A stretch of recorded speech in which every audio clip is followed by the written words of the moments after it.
Assalamualaikum, semangat pagi anak-anak. Bagaimana kabar kalian? Semoga senantiasa sehat dan jaga imun kalian dengan tetap melaksanakan sholat 5 waktu dengan baik. Baiklah anak-anak, jangan lupa hari ini bersenang-senang karena kita akan belajar dengan senang hati. Sebelum pembelajaran, agar senantiasa manfaat, kita awali dengan bacaan basmalah. Bismillahirrahmanirrahim. Kembali lagi belajar di tema 5 wirausaha dalam muatan SPDB mengenal reklame. Tujuan pembelajarannya, yang pertama, siswa mampu mengidentifikasi reklame, logo, poster, dan buklet dengan benar. Yang kedua, siswa mampu menjelaskan pentingnya imbalase sebagai identitas suatu produk dengan baik. Halo anak hebat, pernahkah kalian melihat papan reklame di jalan umum? Papan reklame banyak ditemukan di jalan raya atau biasanya ditempel di dinding atau tempat reklame yang sudah disediakan. Sebenarnya apa sih reklame itu? Pengertian reklame adalah salah satu bentuk ajakan atau pemberitahuan kepada orang lain. Adapun tujuan reklame untuk menawarkan dan mengajak pembaca agar mengikuti anjuran atau membeli produk yang ditawarkan dan meyakinkan bahwa barang yang ditawarkan berkualitas baik. Perhatikan bahwa reklame ini hampir sama dengan iklan. Nah, seperti ini memang iklan merupakan salah satu contoh reklame. Berdasarkan tujuan pengadaan reklame, ada reklame yang bersifat komersil dan ada yang non-komersil. Reklame komersil adalah reklame yang sifatnya menawarkan produk dan sering digunakan oleh para pedagang. Misalkan mempromosikan kedai makanan, kemudian bisa merupakan penawaran barang elektronik, mobil, bahan bangunan, pakaian, dan lain sebagainya. Sedangkan contoh reklame non-komersil yaitu mengajak orang untuk berbuat sesuatu atau membuat ajakan yang bersifat positif seperti hemat energi, istirahatkan lampu bila tidak digunakan, tanam pohon 1 miliar, gunakan masker dengan benar, dan lain sebagainya. Berdasarkan medianya, reklame dibagi menjadi 1 audio, 2 visual, 3 audio visual. Apa yang dimaksud dengan reklame audio? Yaitu reklame yang diwujudkan dalam bentuk suara. Yang kedua, reklame visual adalah reklame yang diwujudkan dalam bentuk gambar atau dilihat. Selanjutnya, yang ketiga, reklame audiovisual, reklame yang diwujudkan dalam bentuk gambar dan suara. Shopee. Ayo goyang Shopee pipi.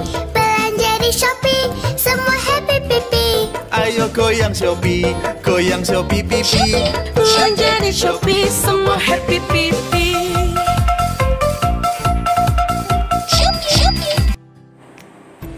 Berdasarkan sifatnya, reklame ada 2. Yang pertama, reklame penerangan. Bersifat informatif, artinya menyampaikan informasi kepada masyarakat. Yang kedua, reklame peringatan. Bertujuan mengingatkan masyarakat. Ciri-ciri reklame yang baik. Yang pertama, berisi informasi, membujuk atau mengajak masyarakat. Yang kedua, menggunakan kata-kata yang menarik agar pembaca berminat. Yang ketiga, terdapat slogan di dalamnya, yaitu kalimat pendek yang menarik dan mudah diingat oleh pembaca. Yang keempat, terdapat gambar atau ilustrasi. Yang kelima, desain atau tata letak tulisan dan gambar balance atau seimbang dan rapi. Contoh-contoh reklame adalah sebagai berikut: poster, selebaran, brosur, flyer, leaflet, banner, baliho, videotron, billboard, spanduk, dan buklet. Selanjutnya kita akan belajar tentang brosur. Brosur adalah reklame yang dibuat dari selembar kertas, berisi informasi yang rinci dan jelas. Tujuannya menginformasikan produk, layanan, atau program kepada masyarakat luas. Apa pula ciri-cirinya? Memiliki pesan tunggal, isi yang jelas, desain yang menarik, hanya sekali diterbitkan, dan menginformasikan produk layanan masyarakat. Selanjutnya belajar tentang selebaran atau leaflet. Adalah lembaran kertas kecil yang dicetak, dilipat atau tidak dilipat berukuran 20-30 cm. Pesannya adalah informasi suatu peristiwa, tujuannya untuk promosi. Isinya harus dapat dibaca sekali pandang. Anak-anak, tentunya kalian sudah pernah melihat logo seperti ini, logo ASEAN. Logo adalah simbol atau lambang yang mengandung makna sebagai identitas dari perusahaan, lembaga, atau organisasi. Ciri khas dari logo, warna dan bentuk, dapat menggunakan elemen gambar, hologram, tulisan, dan lain-lain. Bagaimana langkah-langkah membuat logo? Yang pertama, memilih tema. Yang kedua, dasar pemikiran pemilihan tema. Yang ketiga, membuat simbol atau gambar. Yang keempat, menulis kalimat pada logo. Yang kelima, mewarnai. Dan yang keenam, menulis makna dari logo. Selanjutnya, apa fungsi logo? Yang pertama, fungsi logo sebagai identitas. Yang kedua, sebagai media penyampai informasi.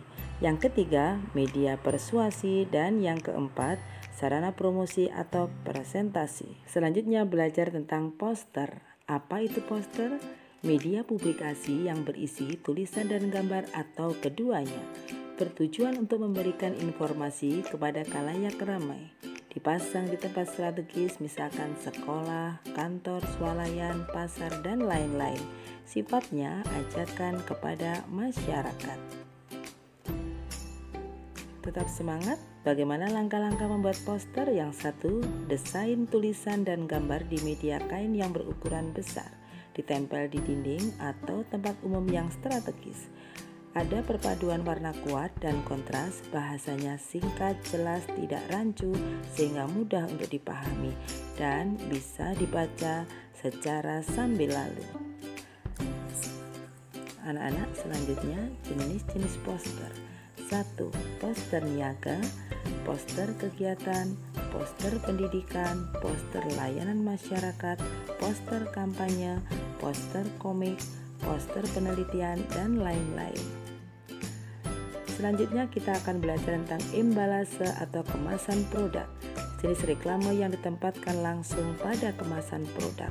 Fungsinya melindungi dan mengawetkan produk. Yang kedua, meningkatkan efisiensi. Yang ketiga, sebagai identitas produk. Dan yang terakhir, media komunikasi citra tertentu. Kita lanjutkan belajar tentang buklet. Menurut Kamus Besar Bahasa Indonesia, buklet adalah buku kecil yang berfungsi sebagai selebaran.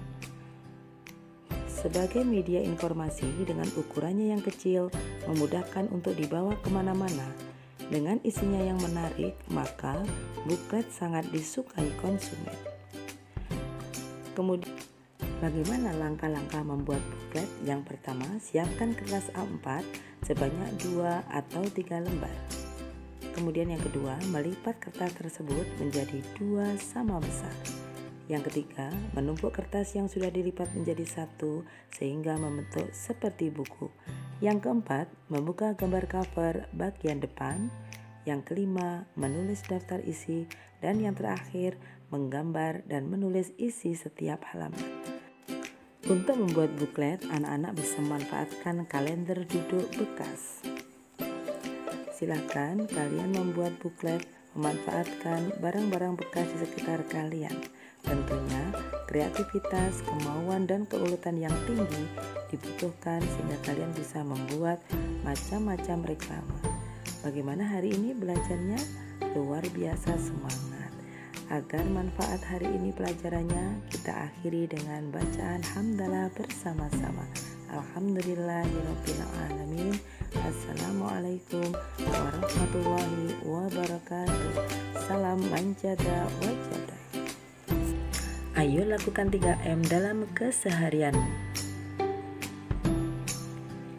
Pertama, menggunakan masker jika keluar rumah. Kedua, mencuci tangan memakai sabun dengan air yang mengalir. Perhatikan petunjuk mencuci tangan yang benar.